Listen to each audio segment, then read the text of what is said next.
بتدوري على غسول ينظف بشرة وشعر طفلك بلطف ويرطبها ويحميها؟ خايفة من مشاكل الحساسية والجفاف في بشرة طفلك؟ يبقى انتي محتاجة تكملي الفيديو للآخر. أهلا بيك في قناة قبل ما تشتري.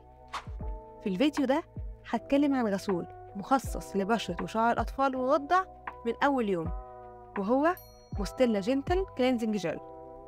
ده غسول بينظف الجسم والشعر للأطفال بطريقة لطيفة وفعالة، وكمان بيرطب البشرة وبيهديها وبيحميها من أي التهاب، لأن الغسول فيه 93% مكونات طبيعية زي الأفوكادو، المكون الرائع لبشرة طفلك، لأن فيه فيتامينات وأحماض دهنية بتغذي البشرة وبترطبها.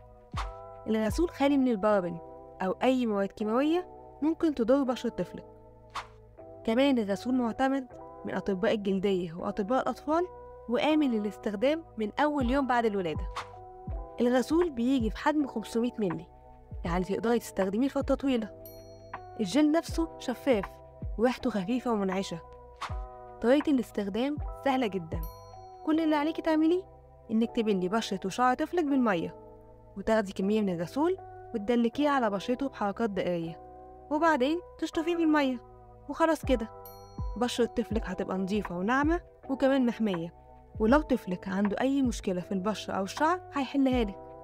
وده كان كل حاجة محتاجة تعرفيها عن موستيلا جنتل كلينزنج جل. ولو عندك أي تعليق أو سؤال عن الغسول ما تنسيش تكتبيه في الكومنتات، وما تنسيش تدوسي لايك وتشتركي في القناة وتفعلي الجرس عشان ما يفوتكيش أي فيديو جديد. شكرا للمتابعة، وأشوفك في فيديو جديد قريب. سلام.